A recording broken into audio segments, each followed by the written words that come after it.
എന്താ സംഭവം എന്ന് വെച്ചാൽ പൃഥ്വിക്ക് ക്ലിയർ കട്ടായിട്ട് അറിയാം ആ സിനിമയിലേക്ക് എത്തിപ്പെടാൻ എന്തൊക്കെ വേണം എന്ന് പുള്ളി ഡിമാൻഡ് ചെയ്യും. കൺവിൻസ് ചെയ്യാൻ ഏറ്റവും കുറച്ച് ഡിഫിക്കൽട്ട് ആയിട്ടുള്ള ഒരാളാണ് രാജുവേട്ടൻ എന്ന് കേട്ടിട്ടുണ്ട്. അങ്ങനെയാണോ? ഇല്ല, എന്താ സംഭവം എന്ന് വെച്ചാൽ പൃഥ്വിക്ക് ക്ലിയർ കട്ടായിട്ട് അറിയാം പുള്ളിയുടെ പടം എന്താണ് കാണുന്ന സമയത്ത് തോന്നേണ്ടത്. അല്ലാതെ പോകുന്ന വഴിക്ക് പലതും കിട്ടിക്കഴിഞ്ഞിട്ട് ഒരു പടമാവുക അങ്ങനത്തെ ഇല്ല. ക്ലിയർ ആയിട്ട് പടം ഇപ്പൊ ഞാനൊരു പാട്ട് കമ്പോസ് ചെയ്യുന്ന സമയത്ത് തന്നെ എന്റെ ചെവിയിൽ അതിന്റെ ഫൈനൽ സൗണ്ട് ഞാൻ കേൾക്കുന്നു, വേറെ ആർക്കും അത് അറിഞ്ഞൂടാ. അതേപോലെ സിനിമ പിടിക്കുന്നതിന് മുമ്പേ പൃഥ്വിക്ക് അറിയാം. അതുകൊണ്ട് തന്നെ ആ സിനിമയിലേക്ക് എത്തിപ്പെടാൻ എന്തൊക്കെ വേണം എന്ന് പുള്ളി ഡിമാൻഡ് ചെയ്യും.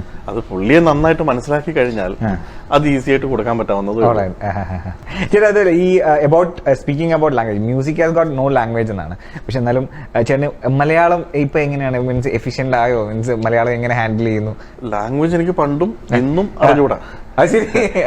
ഞാനിത് ഹിന്ദിയിലും ഇംഗ്ലീഷിലും ഒക്കെ എഴുതിയിട്ടാണ് ഞാൻ മലയാളം എഴുതുന്നത്. അത് ആദ്യമൊക്കെ വെറും ഹിന്ദിയായിരുന്നു. പിന്നെ ഇപ്പം ഇംഗ്ലീഷിൽ തന്നെ എന്റെ കുറെ സൈൻ ലാംഗ്വേജസ് ഉണ്ട്. അത് പിന്നെ ഐപാഡൊക്കെ കൂടി വന്നു കഴിഞ്ഞപ്പോ തിരിച്ച് എല്ലാരും ഇംഗ്ലീഷ് തന്നെയായി. പക്ഷെ നമ്മൾ ഇതിന്റെ ഇടയിൽ അറിയാത്തത് കൊണ്ടാന്നുള്ള സംഭവം ആൾക്കാർ അറിയാറില്ല. ഇതിപ്പോ അറിഞ്ഞാലേ ഉള്ളൂ.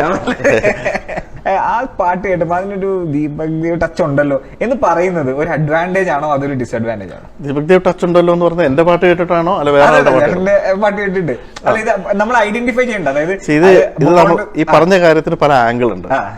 എന്റെ പാട്ട് കേട്ടിട്ട് അതിനൊരു ദീപക് ദേവ് ടച്ച് ഉണ്ടല്ലോ എന്ന് പറഞ്ഞാൽ രണ്ട് രീതിയിൽ എടുക്കാം.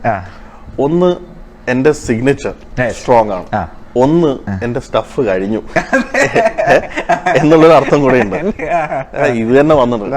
അപ്പൊ അത് സിഗ്നേച്ചർ സ്ട്രോങ് ആക്കിക്കൊണ്ട് സ്റ്റഫ് മാറ്റിക്കൊണ്ടിരിക്കും എന്നാണ് ഞാൻ വിശ്വസിക്കുന്നത്.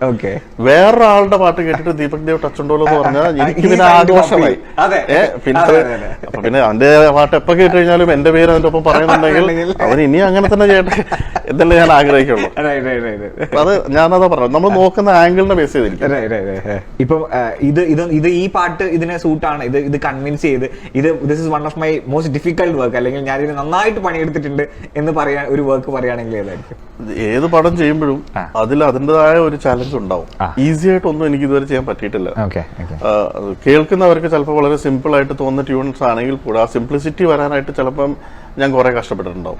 കാരണം എന്റെ ഇപ്പോഴത്തെ ഒരു മേ ബി അറൌണ്ട് കഴിഞ്ഞ ഒരു 2-3 വർഷത്തെ ഈ 2 വർഷത്തെ ചെയ്തൊക്കെ ഇറങ്ങാനുള്ളതേ ഉള്ളൂ കോവിഡ് കാരണം. പക്ഷെ ഞാൻ ശ്രദ്ധിക്കുന്നത് ആദ്യം ഉണ്ടാക്കുമ്പം ടിപ്പിക്കൽ ഞാൻ ഇഷ്ടപ്പെടുന്ന അല്ലെങ്കിൽ മലയാളിത്തം ഉള്ള ട്യൂൺസ്